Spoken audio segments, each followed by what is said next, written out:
Hi, I'm Amanda Green, and I'm going to be sharing with you the overview of the data collected by Mill Creek Middle School in Cherokee County, Georgia. I'm currently a sixth grade ELA teacher, but the data that I'm focusing on today is going to be the English language arts data between sixth and eighth grade.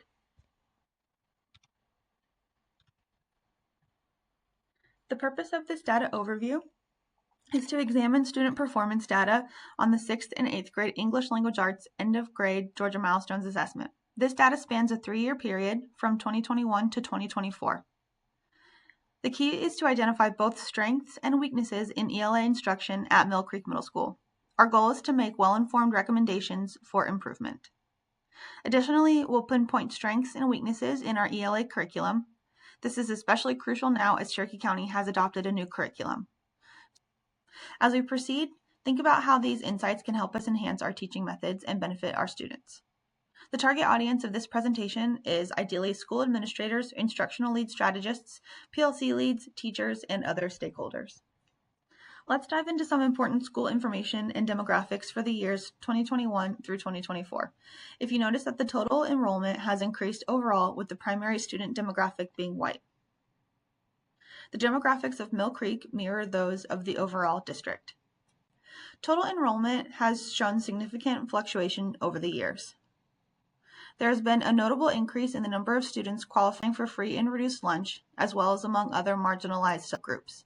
While white student population has consistently declined year after year, there has been growth in other demographics such as Asian students and those identifying as multiracial. Additionally, total enrollment in compensatory programs has steadily declined over the past 2 years, even as enrollment in other areas has risen. It's likely that the surge in the need for remediation during the 2021-2022 school year was linked to the COVID-19 pandemic, and this connection is evident as we see the demand for remediation services drastically decrease in the subsequent years. Attendance data reflects that the majority of students who miss school are missing 6 to 15 days per school year. In the last year, the percentage of students who missed more than 15 days of school has decreased at Mill Creek as well as across the district. Mill Creek's attendance aligns with the county's attendance data overall. It's interesting to note the fluctuations in overall attendance when we observe the data by race and ethnicity. The data stays relatively consistent over the 3-year period, but it is critical to analyze more data to find out exactly why students are missing school and what those trends tell us, and how we can work with stakeholders to ensure that students are coming to school more consistently. Although absences of students belonging to other subgroups has mainly decreased, it is still important to compare the attendance between marginalized versus non-marginalized groups. For example, how can we better ensure that students who are economically disadvantaged are able to come to school at a similar rate to those who are not economically disadvantaged? The data regarding the experience of teachers, administrators, and support staff reveals a positive trend at Mill Creek Middle School. The school maintains a steady number of retained teachers while also welcoming a healthy influx of newer, less experienced educators. This balance is beneficial for the school as it allows novice teachers to collaborate with seasoned professionals and ensures that both teachers and students stay informed about the latest developments in education. The data indicates that a significant number of teachers possesses advanced degrees, which positively impacts the academic rigor that students experience. One notable concern highlighted by the data is the insufficient diversity and minority representation within Mill Creek's faculty. Although the majority of students attending Mill Creek are white, the faculty's lack of diversity does not align with the evolving demographics of the student body. While the data regarding English language proficiency is not available before the 2022 school year, it is positive to see that students are becoming increasingly more English proficient in the last year. Because there was a significant increase in student score between 2023 and 2024, it might be beneficial for admin to investigate further into what strategies and procedures changed within that time frame. Here we're going to look at the Georgia milestone data overview by content area and year. The data presented here focuses on our Georgia milestone results categorized by content area over the years, with a particular emphasis on the ELA data. The most notable observation from these charts is the significant increase in the percentage of distinguished learners. In contrast, the percentage of developing learners has seen a decline. This indicates a positive trend in learner performance, even though the percentages of beginning and proficient learners have remained fairly consistent. Over the past year, Mill Creek's CCRPI score has shown a steady increase as students grasp the material. However, it's crucial to recognize that the population of beginning learners among Hispanic and economically disadvantaged students has grown, while the percentage of distinguished learners has declined. Understanding the reasons behind these trends in these subgroups is essential. While the percentage of distinguished learners has declined across many subgroups, it is encouraging to observe that nearly all populations met or surpassed the improvement target in the past year. The inability of students with disabilities to reach the content mastery target is consistent with earlier data collected, emphasizing the necessity to further evaluate current teaching practices at that level. Mill Creek has shown positive progress towards student demonstration in English language proficiency, with a quarter of the student population moving more than one band in performance in the last year, a 4% increase from years prior. Based on the CCRPI scale, Mill Creek has done great work in closing academic gaps in English language arts between 2021 and 2024. Significant improvement can be observed in students who are economically disadvantaged. However, students with disabilities have seen a significant drop in score for closing learning gaps. Mill Creek has performed positively in terms of next level readiness with a 1.9 point increase between 2023 and 2024.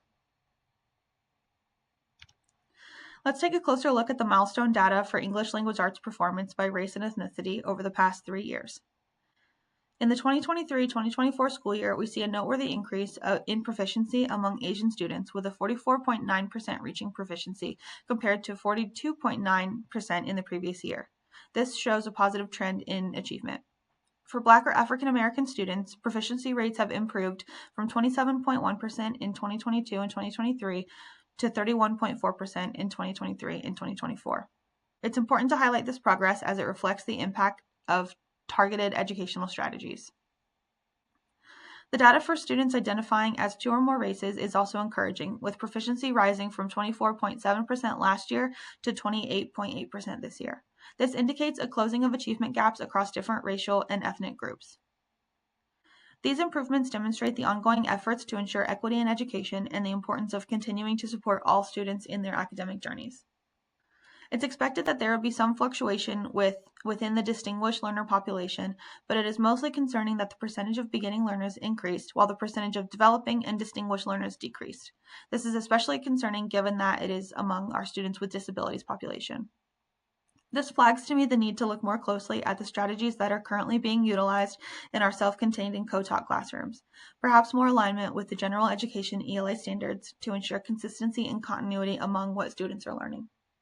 There is a positive increase in the performance of students with limited English proficiency. However, it is important to note the number of beginning learners versus developing. In the last year, there was a significant increase in beginning learners, where there was only a very small increase in proficient learners, where the developing learner percentage decreased drastically. The number of economically disadvantaged students tested drastically increased between 2023 and 2024, but data shows a positive increase in distinguished and proficient learners. I wanted to highlight the district's ELA and reading proficiency goals and compare them to Mill Creek's individual school improvement goals.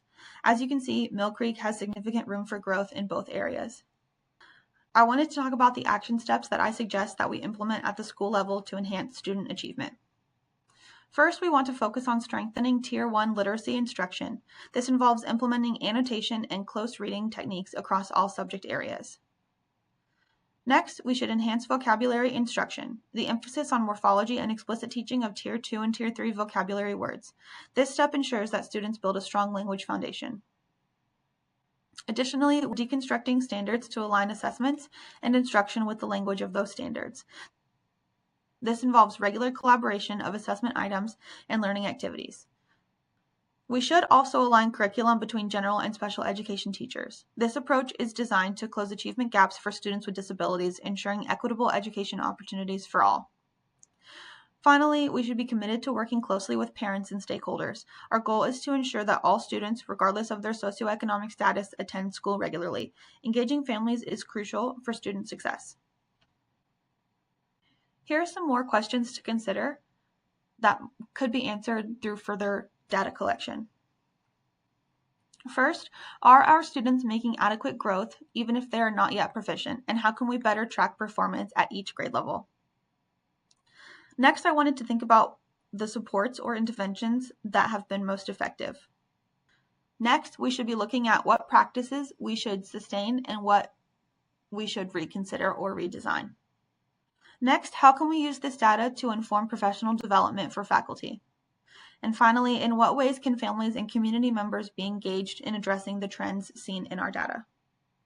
I hope that this presentation sheds some light on the overall ELA student performance at Mill Creek Middle School and helps to inform instruction moving forward as MCMS adopts a new curriculum going into the 2025-2026 school year. Thank you.